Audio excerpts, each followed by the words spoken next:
Prepara tu corazón y conéctate con Dios en 5, 4, 3, 2, 1. Bienvenidos. Bienvenidos a CC Vida Online. Vida Internacional es una iglesia alegre, relevante y libre que quiere enseñarte a ti la verdadera vida que hay en Cristo Jesús y crecer en Él. Comenzamos. Dígale, Señor, háblame esta noche, habla mi corazón, Señor, trae a mi vida la palabra que necesito ahora. Te suplicamos, Señor amado, que puedas tú abrir nuestra mente, nuestros ojos, nuestros oídos, nuestro corazón y las escrituras para nosotros. Que esta sea una noche en la que seamos edificados en tu palabra, en el nombre de Jesucristo. Y te damos gracias a ti, Señor, porque tú eres bueno. Gracias, en el nombre de Jesús. Amén. Ok. La semana pasada, como le decía, comenzamos esta serie donde estamos aprendiendo enseñanzas poderosas sobre esta figura del águila. La semana pasada aprendimos que Dios usó la figura del águila para referirse primero a sí mismo. ¿Se acuerdan de eso? Él hablaba de sí mismo como la gran águila. La Biblia dice, y el escritor del libro de Deuteronomio tiene cuidado de señalar que cuando Israel fue liberado de la cautividad de Egipto, en una forma poética y profética dice que Dios los sacó como en alas de águila.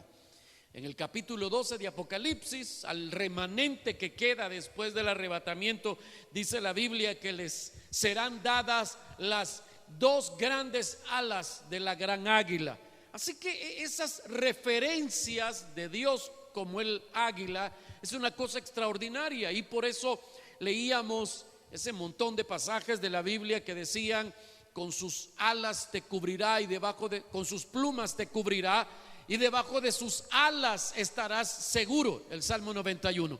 Y así como ese salmo, muchos otros hablaban de estar protegidos bajo las alas de Dios. Y les explicaba que Dios no tiene alas, Dios no tiene manos, no tiene pies, porque Dios es espíritu. Él decidió manifestarse a nosotros en estas maneras para que comprendiéramos un poquito mejor lo que Él hace y lo que Él es. Pero Dios es espíritu, así que también Dios ha usado esta figura del águila para referirse a sí mismo, para hablar de su carácter, para hablar de lo que Él ha hecho por su pueblo. Pero hemos estado aprendiendo más que eso, que Dios usó la figura del águila para hablar de su pueblo, para hablar de los suyos.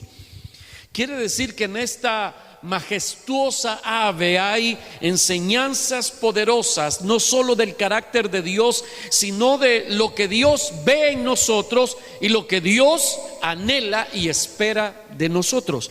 La semana pasada comenzamos hablando acerca de el nido del águila, y aprendimos 3 cosas sobre el nido del águila. Mire pues, 3 cosas sobre el nido del águila. Ahí está. Aprendimos la semana pasada que el águila hace su nido ¿a dónde? En las alturas. El águila hace su nido en las alturas. Aprendimos de eso, que eso representa el buscar la presencia de Dios, buscar estar en la presencia de Dios. Eso sería lo correcto. Aprendimos que estar en las alturas tiene que ver con oración, tiene que ver con ayuno, tiene que ver con intercesión, adoración, con congregarse, con leer la palabra, y aprendimos los beneficios de estar en las alturas.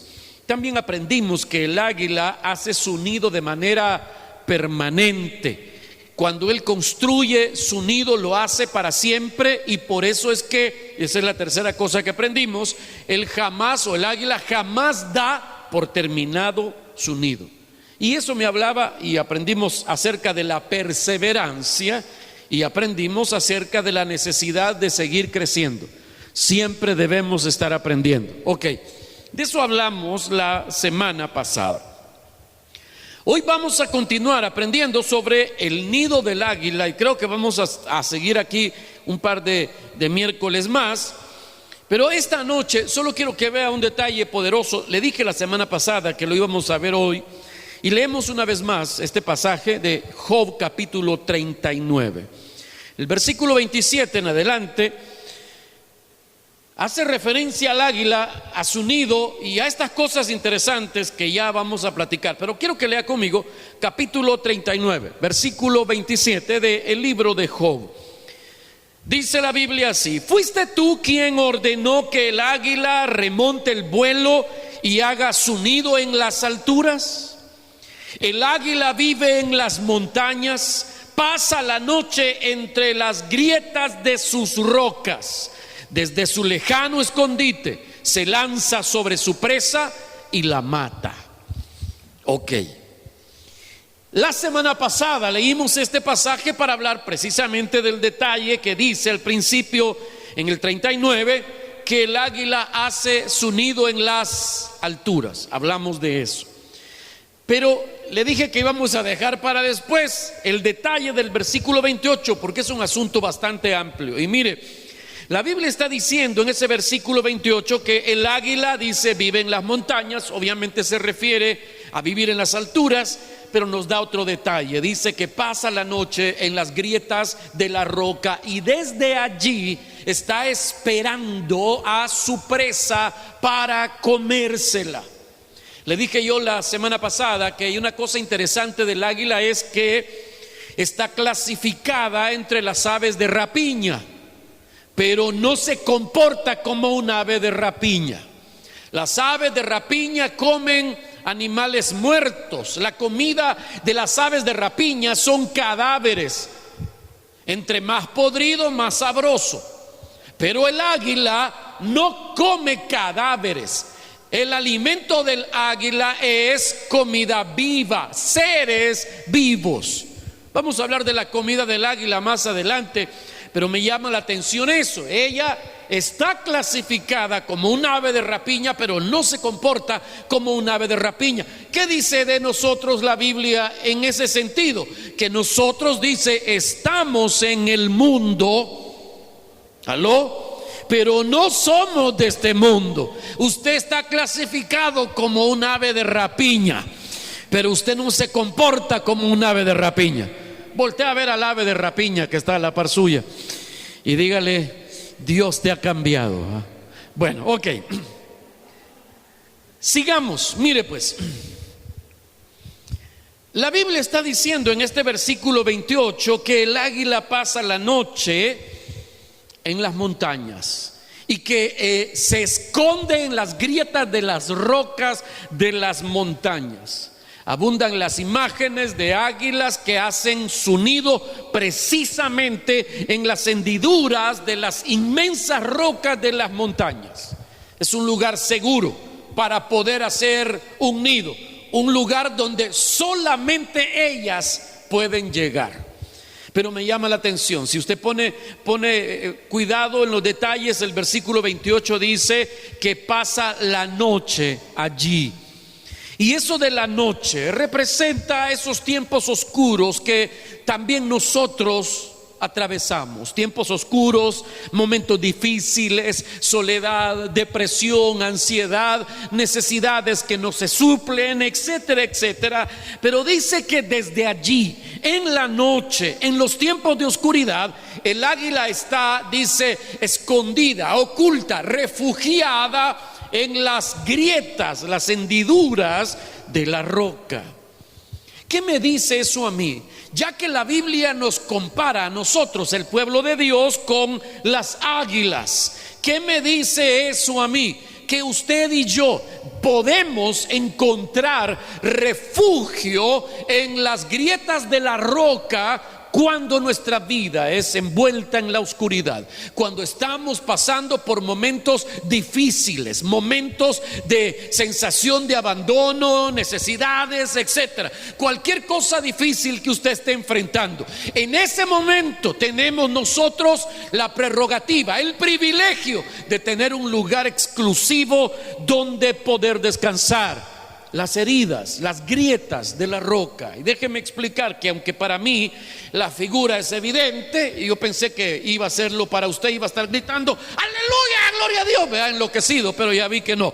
Pero creo que la imagen es evidente, la figura es evidente. Está hablando de nosotros las águilas y habla de descansar en tiempos difíciles en las grietas de la roca. ¿Quién es la roca? Primera de Corintios capítulo 10 versículo 4 dice la Biblia así: y todos bebieron la misma bebida espiritual porque bebían de la roca espiritual que los seguía. ¿Y qué dice después? Y la roca era Cristo. Ya le he dicho yo que la primera regla de la interpretación bíblica es que la Biblia se explica a sí misma. Diga, la Biblia se explica a sí misma. Así que si uno quiere entender algunas figuras de la Biblia, debe encontrar en ella misma que ha significado en otras ocasiones esa misma cosa.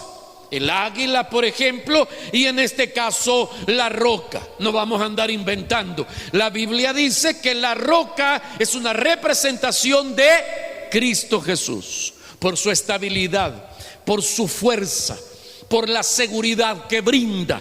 Así que la roca es Cristo. Y si el águila descansa en la roca, pero en las grietas de la roca, si Cristo es la roca, ¿cuáles son sus grietas? ¿Cuáles son?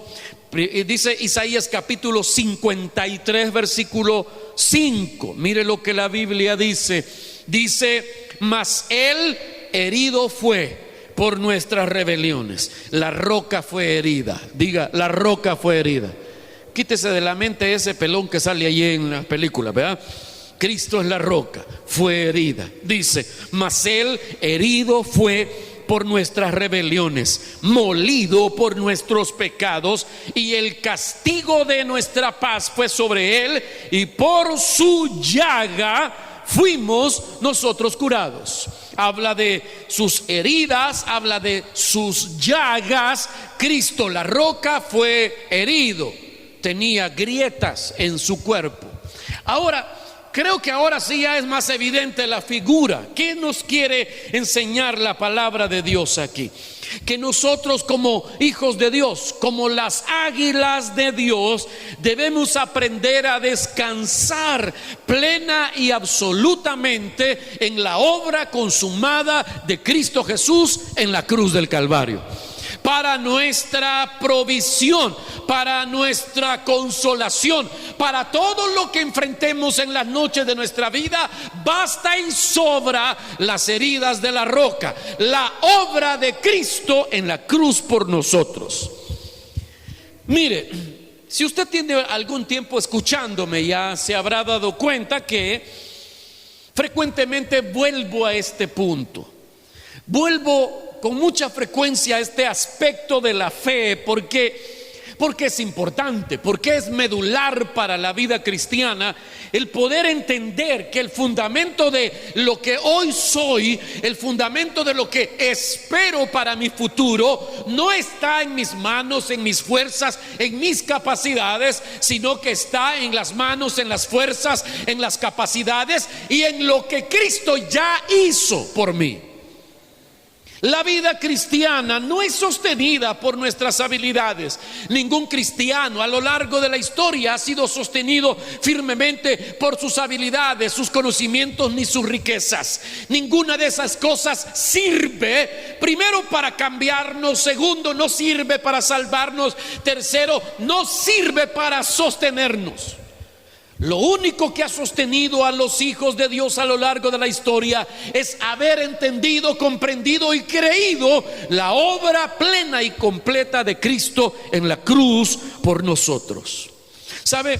La vida cristiana Porque abundan hoy todos los que dicen soy cristiano o soy evangélico. Ya le dije, a mí ese término como que no me gusta mucho, porque describe más que todo la idiosincrasia de una religión que es muy parecida a la católica. Pero no hablemos de los que no han venido.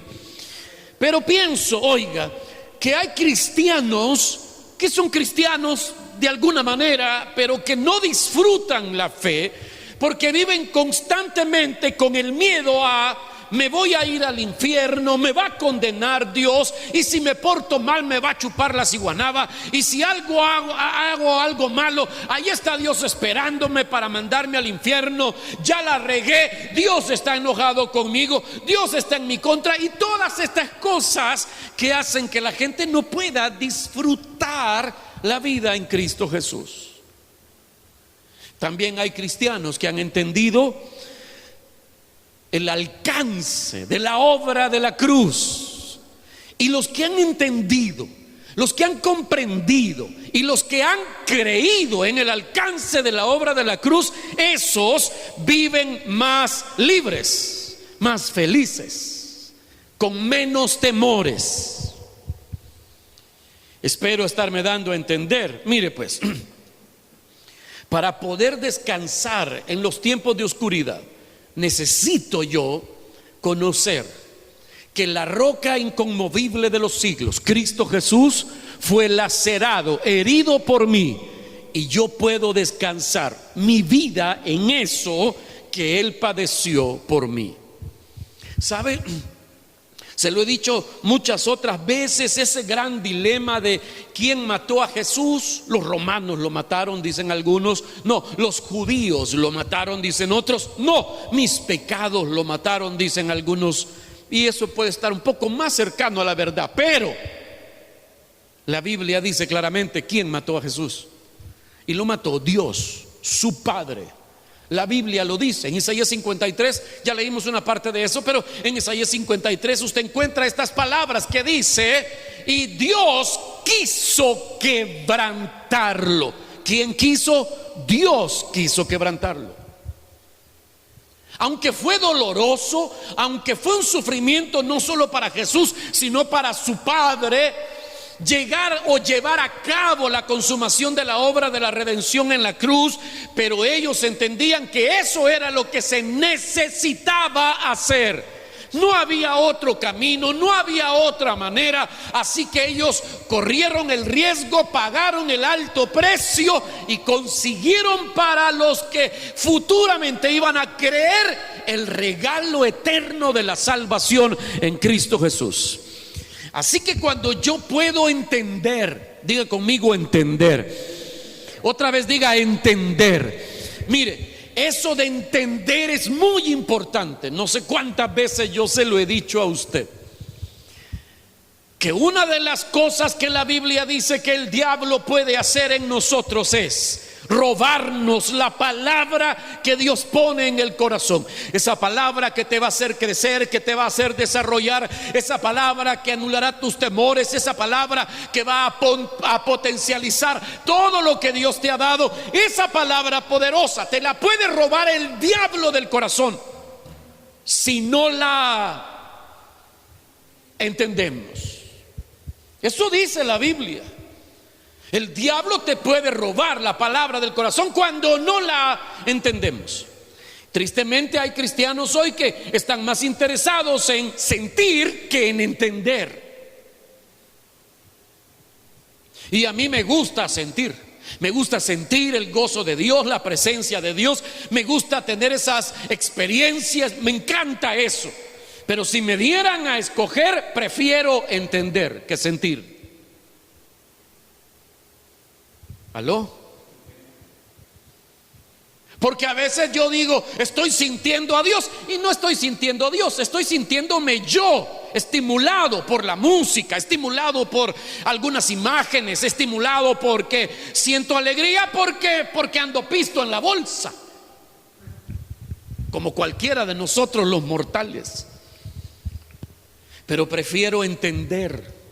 No está de más sentir, pero prefiero entender. Yo espero que usted prefiera entender. ¿Aló? Yo ya le dije hace un tiempo que sería fácil, y quizás no es que yo sea tan hábil en eso, pero me rebuscaría en poder estimular sus emociones, en hacerle sentir, en venir y ponernos aquí muy almáticos, y lo haríamos chillar y reír, y caería y lo revolcaríamos y lo paramos y lo volvemos a botar, cualquier cosa de esas. Eso es fácil hacerlo. Pero ¿eso es lo que produce madurez en la vida de los cristianos? No, es la palabra y entenderla. Principalmente entender lo que Dios hizo a través de Cristo para nosotros en la cruz. Diga conmigo, eso es lo más importante. Diga, eso es lo más importante. Mire, no se preocupe si usted no logra ubicar en qué punto de la gran tribulación va a sonar la quinta trompeta. No importa si usted no logra ubicar en qué momento de la gran tribulación es el tercer ay de los ángeles del cielo. No, mire, eso ni yo lo sé, pues va. Usted no se preocupe por eso. Pero hay cosas que no podemos pasar por alto. ¿El qué? Entender. Pablo lo dice así en Efesios, en el capítulo 1, dice que él ora para que los cristianos en Éfeso entiendan, dice, comprendan a cuán grandes riquezas han sido llamados en Cristo Jesús. Aunque no entienda el Apocalipsis, pero que entienda cuán grande es la riqueza a la que usted fue llamado en Cristo. Usted no es cualquier cosa, hombre. Así estamos medio mal empacados, así venimos, ¿verdad? Porque esa es culpa de Adán, ¿verdad? Pero nosotros somos hijos del Altísimo, herederos de su naturaleza. Aleluya. ¿Cómo nos llama la Biblia? Nos llama sacerdotes reales al servicio de Dios. Aleluya. Ahora, mire pues, esta noche quiero comenzar a explicarle un poquito acerca de lo que Cristo hizo en la cruz. ¿Cómo puedo yo descansar en las heridas de la roca si no comprendo, si no entiendo el alcance de eso? Porque creo que ya la figura ya la entendió. Las heridas de la roca, donde se oculta el águila en la noche para luego buscar qué comer, representa a Cristo y sus heridas, la obra que Él hizo en la cruz por nosotros. Escondido en Él encontramos protección y provisión. Amén. Esa es la figura. Si quiere, aquí oramos y nos vamos. Pero no, quiero que usted y yo comencemos a comprender un poquito del alcance de la obra de Jesús en la cruz. Y quiero que lea Juan capítulo 19. Juan 19, 28 hasta el 30, dice la Biblia así. Después de esto, está hablando precisamente de cuando Jesús está en la cruz, está crucificado allí, está por morir. Dice, después de esto, como Jesús sabía que ya todo había terminado. ¿Qué sabía Jesús? Ahora, eso de Él sabía que todo había terminado no se refiere a que Él estaba acabado. No se refiere a esto ya se echó a perder, ya me mataron estos desgraciados, aquí me arruinaron mis planes. No se refiere a eso. Se refería es que, oiga, en el plan eterno de Dios, aquel plan que Dios hizo antes de la fundación del mundo, estaba escrito que el culmen, el clímax de la redención terminaría ese día en esa cruz. Y ahora se estaba llegando el día, el momento preciso para lo cual Jesús fue enviado. Y entonces dice, después de esto, como Jesús sabía que ya todo había terminado, y para que se cumpliera la escritura, dijo, tengo sed. Había allí una vasija llena de vinagre, así que empaparon una esponja en el vinagre, la pusieron en una caña y se la acercaron a la boca. Al probar Jesús el vinagre, dijo, ¿qué dijo? Todo se ha cumplido. Luego inclinó la cabeza y entregó el espíritu. O sea, expiró, dice otra versión. Él murió. Después de decir todo se ha cumplido, Jesús murió. Ok.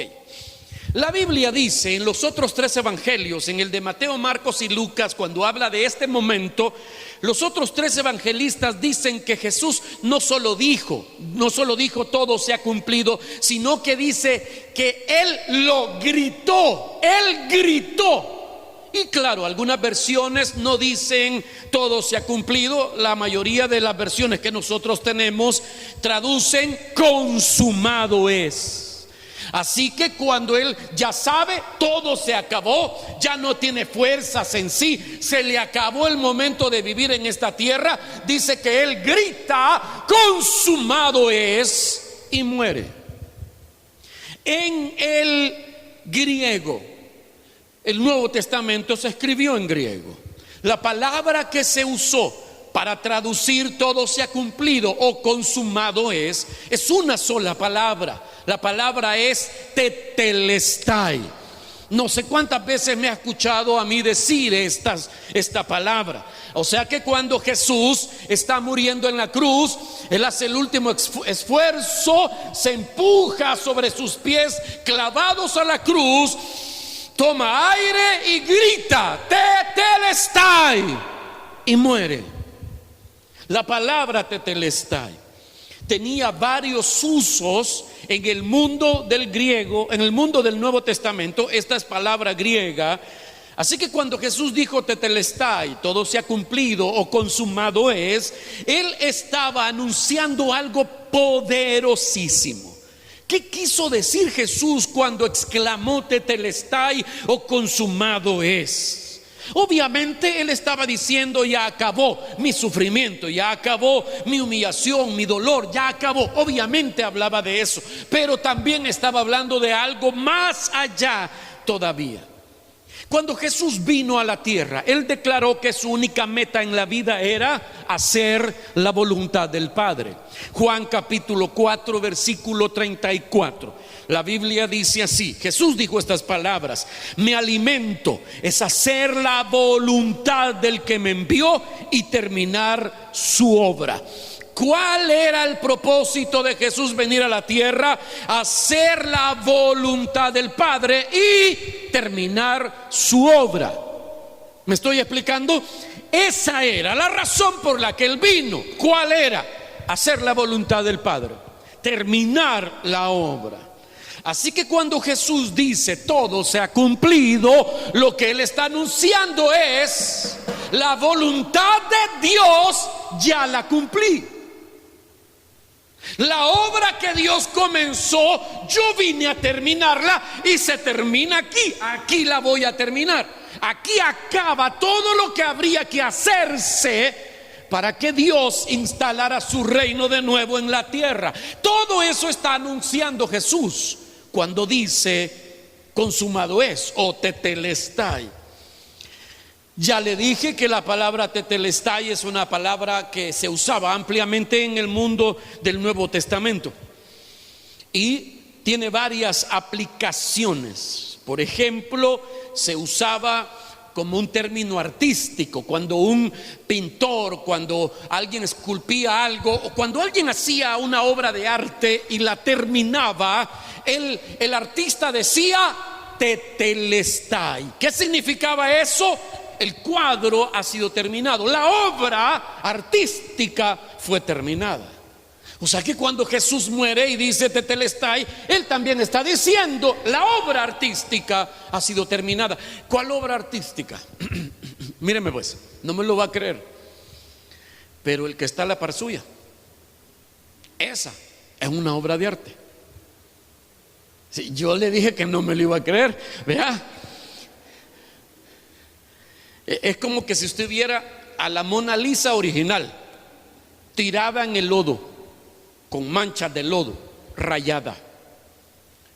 ¿Cuánto valdría originalmente la Mona Lisa en su estado actual? 1 millón, 2 millones, 3 millones, no sé cuánto valdría. Millones de dólares. Y si un día alguien se la roba y en la huida se les cae y cae en el lodo y se enloda y se ensucia, ¿cuánto valdría esa obra? Pues prácticamente lo mismo. El que no sabe diría: ay, ya la canteamos, ay, déjala, se enchucó esa vieja, ya no sirve, vámonos, nos va a agarrar la policía, ¿verdad? El que no sabe. Pero el que sabe entiende que basta con llevarla a un experto restaurador de pinturas para devolverle su estado original y recuperar su valor original. Usted es una obra de arte que el ladrón lo pasó aventando en el lodo el día que huía con usted. El ladrón es el diablo, que el Señor lo reprenda. Jesús le dio alcance, recuperó la obra, era usted. Todo enlodado, chuco, hediondo. Eso explica su estado actual, pues, ¿verdad? El que no sabe diría: este ya no sirve para nada. ¿Alguna vez alguien ha visto en su vida la hediondez? ¿Ha percibido la hediondez en tu vida? ¿Alguien alguna vez ha dicho: vos no servís para nada, sos un inútil? Quiere decir que alguien ya percibió tu hediondez. ¿Alguna vez alguien se decepcionó de vos? Quiere decir que percibieron tu hediondez o vieron las manchas en esa preciosa pintura y no te dieron el valor que tenías. Pero el experto pintor del cielo empezó a trabajar para restaurarte y hacerte ahora la obra que originalmente fuiste. ¿Cómo originalmente? ¿Dónde? ¿Cuándo? En Edén, en Adán. Cuando Dios hizo a Adán en esta tierra, el hombre era perfecto, fantástico. El hombre era inexplicable, era feliz hasta que vino Eva. No es cierto, no, hasta que vino Eva y lo complementó. Espérenme, no me dejó terminar. Y entonces la figura, la pintura estuvo completa, perfectos. Y luego se echaron a perder. Cristo vino para restaurar eso, nuestro estado original. ¿Me estoy explicando? Ok. Por eso es que la Biblia dice en el libro de Efesios, en la carta a los Efesios, por eso es que Pablo dice: porque hechura suya somos, creados en Cristo Jesús para buenas obras. Oiga, espérenme, no está ahí el texto. Si lo vas a buscar, búscalo, pero no lo puse. Míreme: porque hechura suya somos, creados en Cristo Jesús. La palabra hechura suya, esas dos palabras en el griego es una sola, y la palabra es poema. La pronunciación sería poema. O sea que, oiga, cuando la Biblia dice que somos hechura de Dios, dice poema. Usted es un poema. Y no de ¿cómo es que decía usted de niño? Mi mami es una rosa, mi papá es un clavel y yo soy un... Bueno, eso.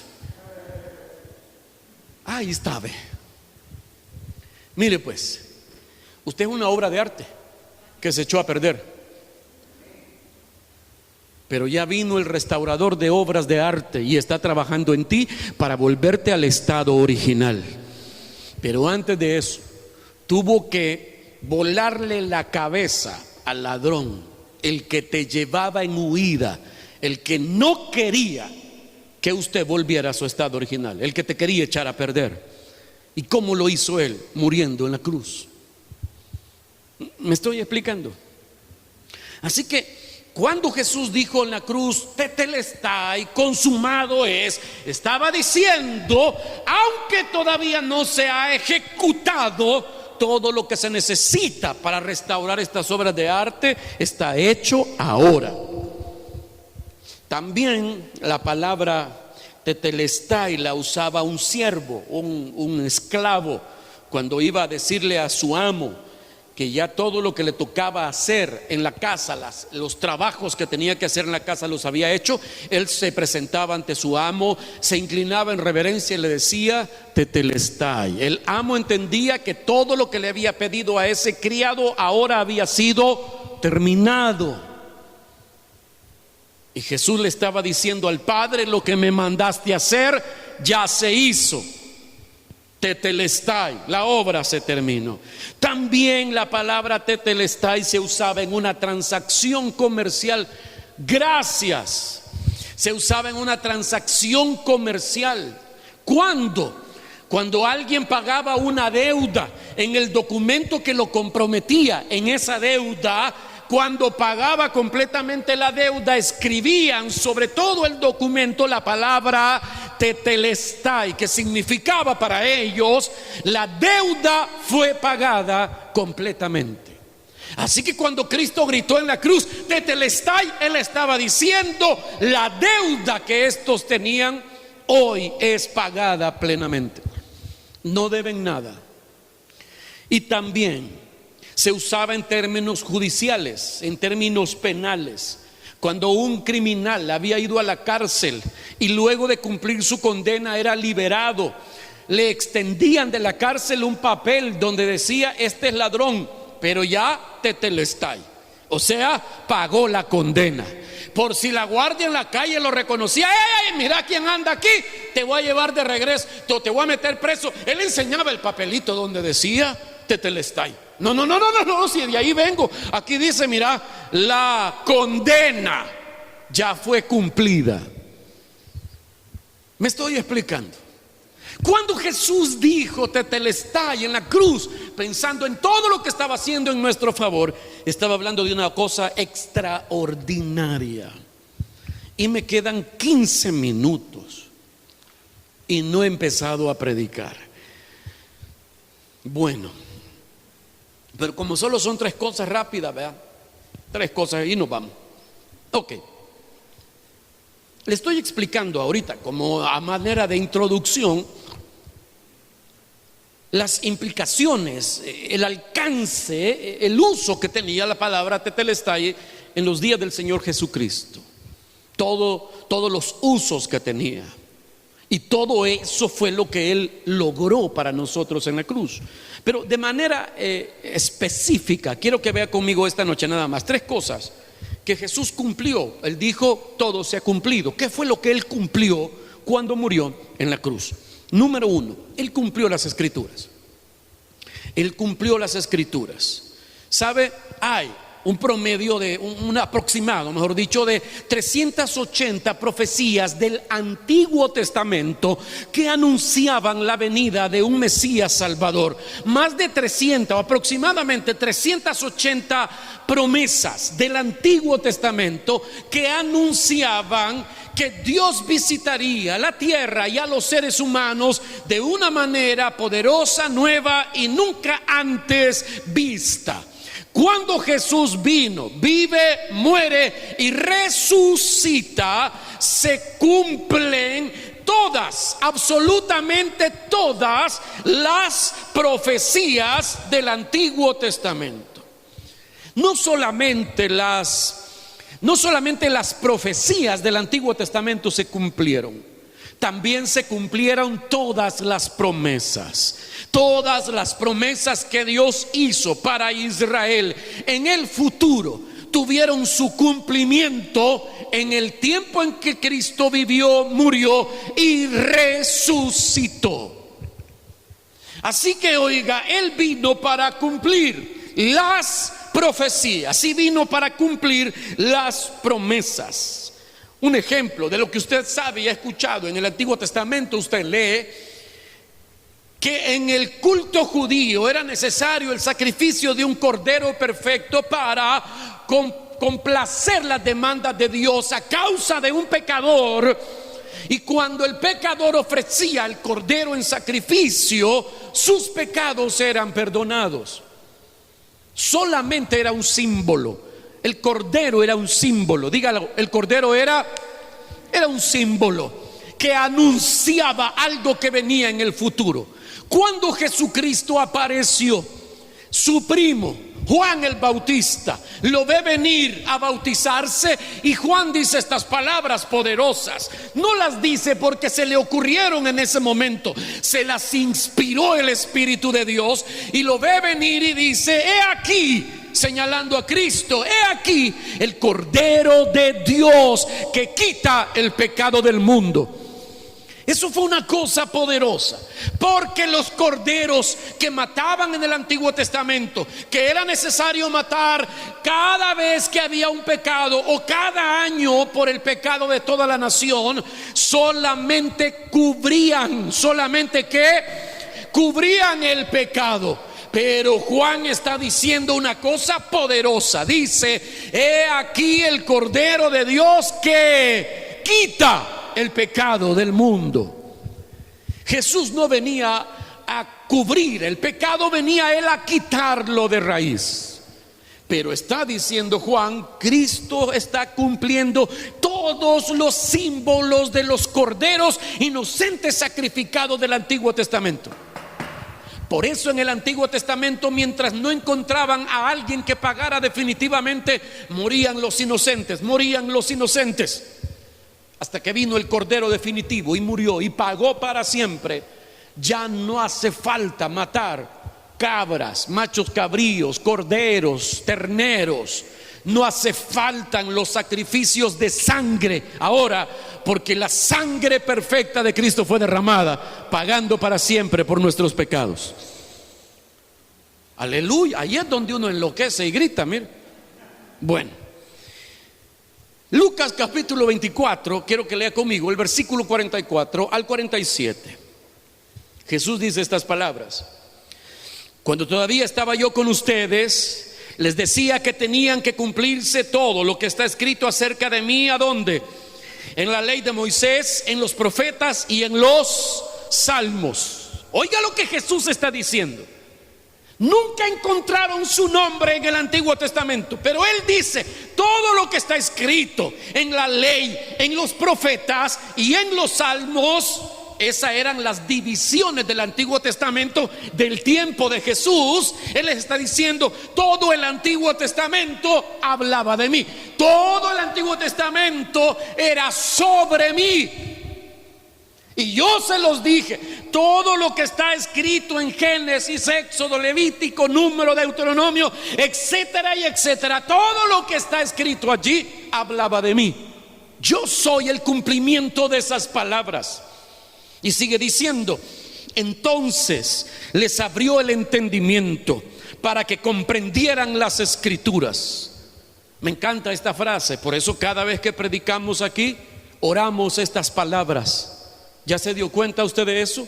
Le pedimos al Señor, cuando vamos a escuchar la palabra, le pedimos: Señor, abre nuestras mentes, abre nuestro entendimiento. Y dice: entonces Él les abrió el entendimiento para que comprendieran las escrituras.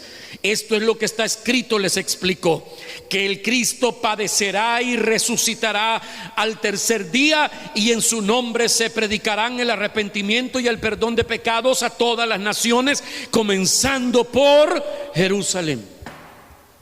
Jesús está diciendo: todo lo que está escrito en el Antiguo Testamento hablaba de mí, yo vine a cumplirlo. Así que cuando Jesús dice en la cruz: todo se ha cumplido, ¿qué está diciendo? Todo lo que está escrito antes se está cumpliendo aquí en mí. Número 2, Él cumplió con la ley. Primero le dije que Él cumplió con las profecías, ahora Él cumplió con la ley.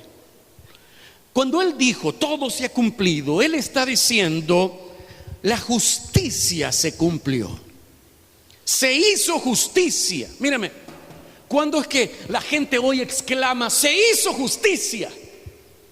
Cuando agarraron al malhechor, cuando agarraron al asesino, lo agarraron, lo enjuiciaron y lo condenaron.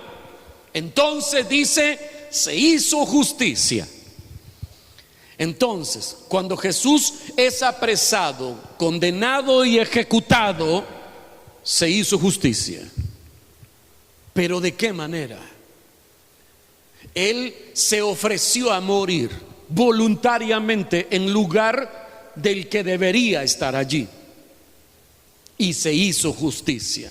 Se cumplió con todos los requerimientos de la ley. Oiga eso: se cumplió con todos los requerimientos de la ley.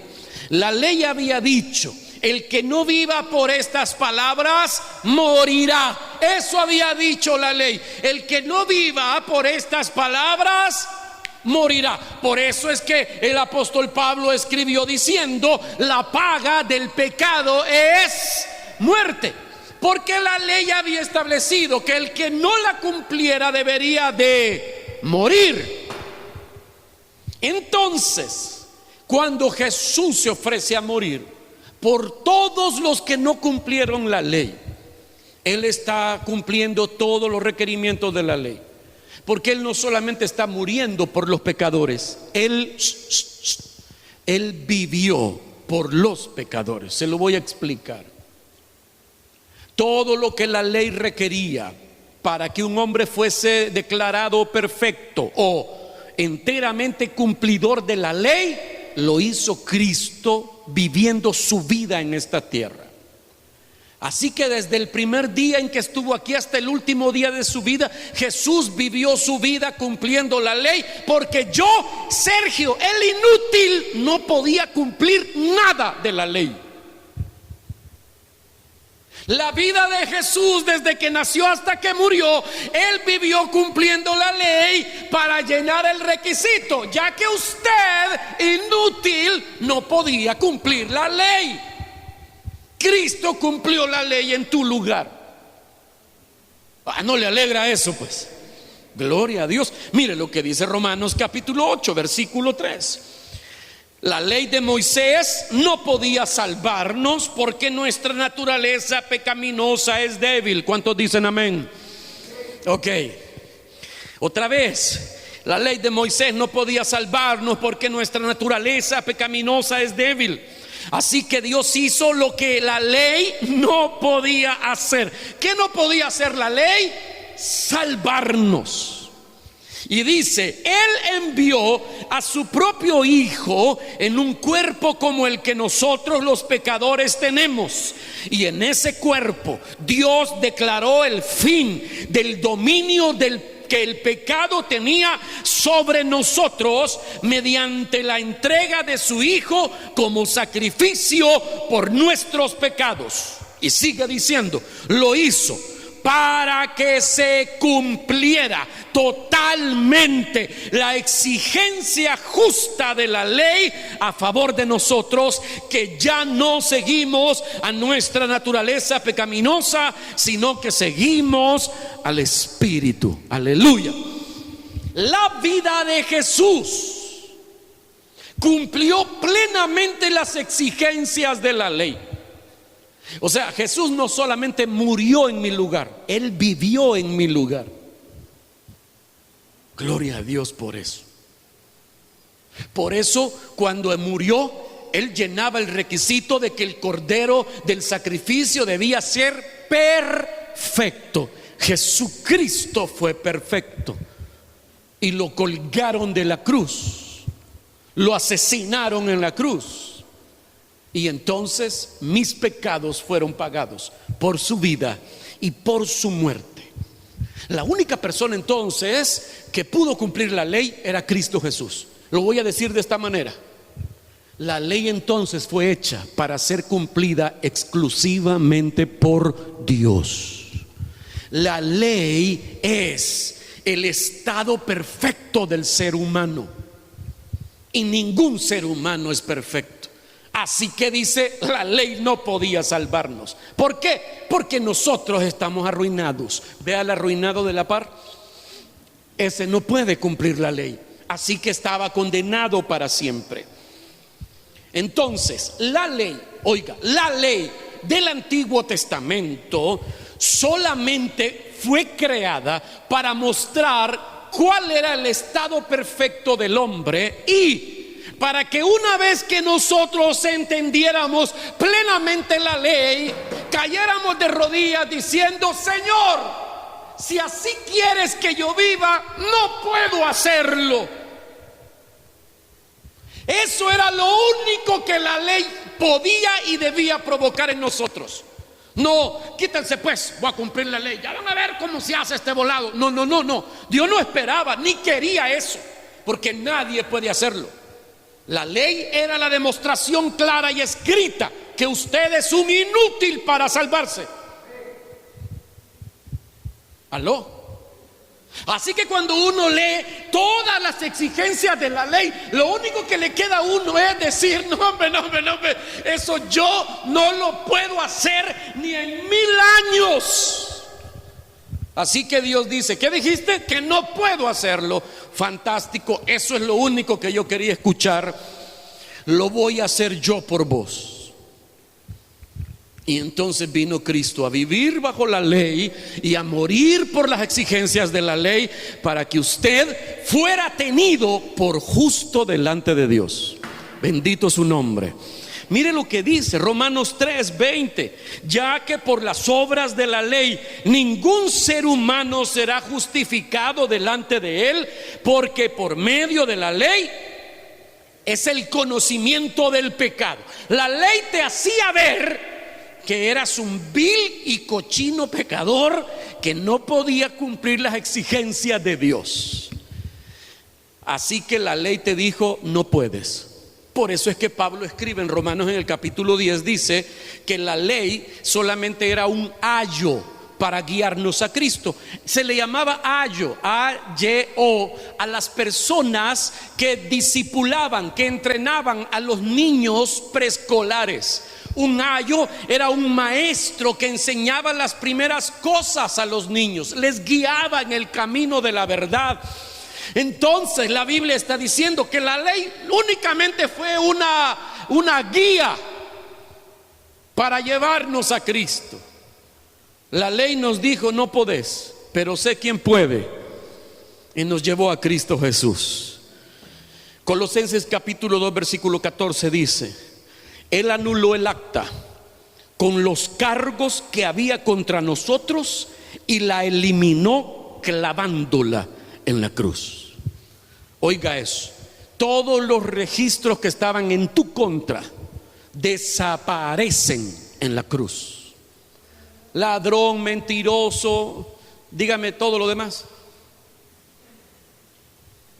Todo lo que usted hizo y todo lo que usted va a hacer que contradice la ley fue anulada en la cruz.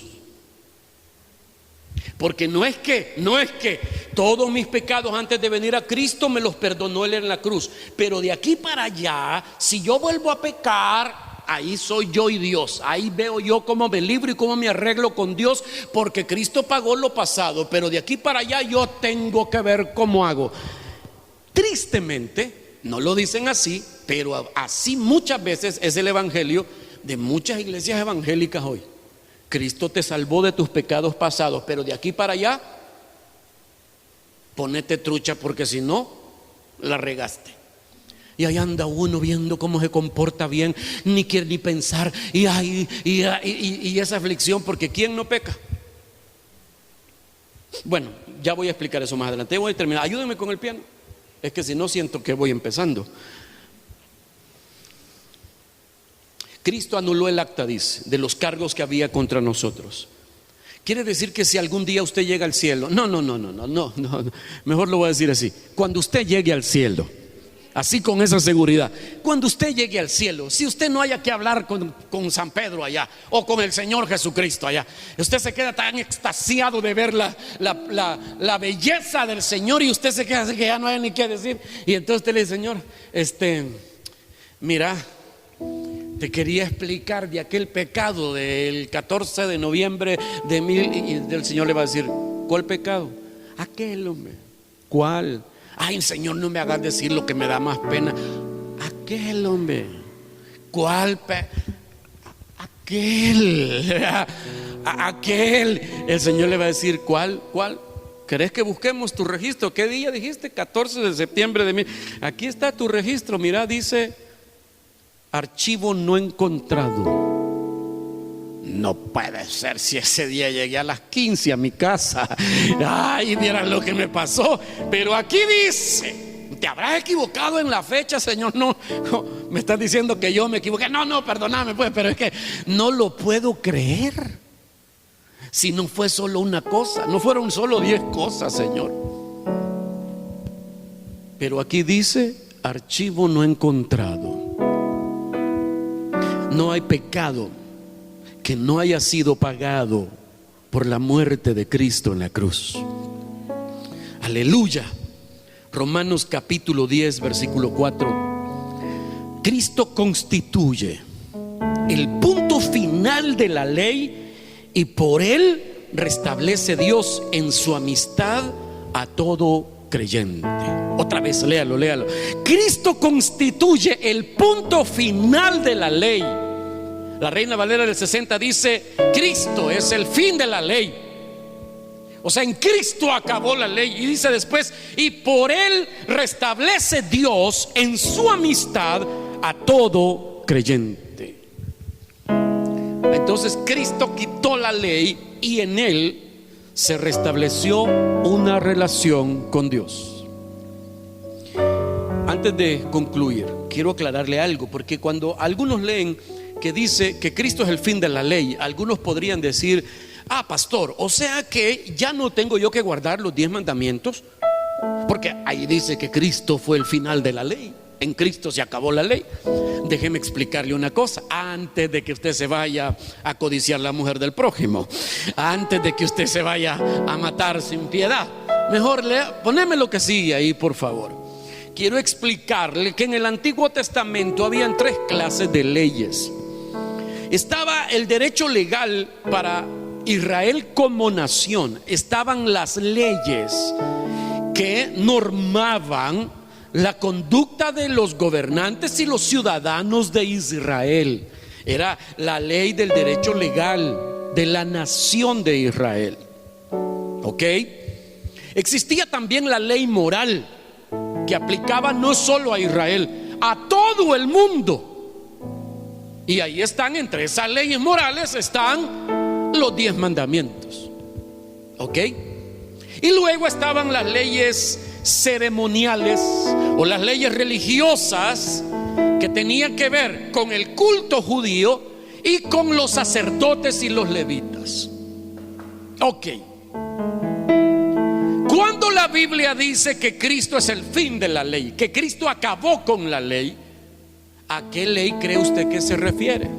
Primero, no se refería a las leyes que normaban al Estado de Israel. No, eso no. Tampoco se refería a las leyes morales, aquello que Dios espera que medianamente hagan los seres humanos en la tierra para comportarse bien. Eso tampoco lo estaba anulando. O sea, los 10 mandamientos no los anuló. ¿Qué estaba anulando? Las leyes ceremoniales y religiosas, esas las anuló. O sea, aquellas leyes que le decían a las personas: si haces esto, Dios te perdona. Si haces esto, Dios te salva. Si haces esto, vas a tener una buena relación con Dios. Esas leyes que servían para perdonar, para salvar y para establecer una buena relación con Dios, esas leyes que no sirvieron, Jesús las quitó de en medio. Leyes ceremoniales como guardar el sábado, leyes ceremoniales como el matar un cordero por el pecado, leyes ceremoniales como usar cierta clase de ropas, leyes ceremoniales como hacer de cierta manera los cultos de la iglesia, leyes ceremoniales y religiosas. Por eso es que esas leyes ya no están vigentes ahora. Porque hoy, para ser perdonado, para ser salvado y para tener una relación con Dios, la muerte y la resurrección de Cristo bastan y sobran. No necesita usted hacer nada más que creer en Jesús como el Señor y Salvador. Por eso nosotros, a los que quieren actualizar leyes que ya no están vigentes, le llamamos legalistas. Los que quieren aplicar hoy leyes que ya no tienen vigencia, le llamamos legalistas. A los que quieren que con ciertos rituales usted pueda alcanzar el perdón y la salvación y una buena relación con Dios, le llamamos religiosos. Míreme para acá. No quiere Dios que usted sea un legalista religioso. Su salvación no depende de usted, jamás ha dependido de usted. Ha sido obra de Cristo en la cruz del Calvario. Voy a leer Romanos 5:17. Pues si por la transgresión de un solo hombre reinó la muerte, ese hombre era Adán, con mayor razón los que reciben en abundancia la gracia y el don de la justicia reinarán en vida por medio de un solo hombre, Jesucristo. Cristo vino a enmendar los errores de la humanidad a partir de Adán. Él murió, Él vivió, murió y resucitó para que una nueva oportunidad se nos brindara a los que creemos. Y termino, número 3.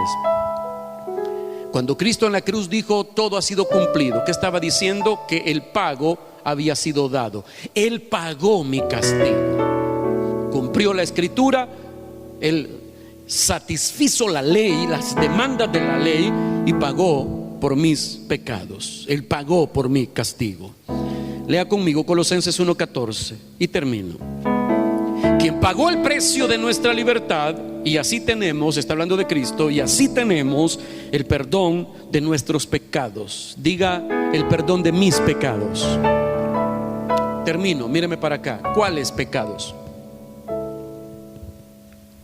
¿Cuántos pecados? Todos los pecados. Todos los pecados.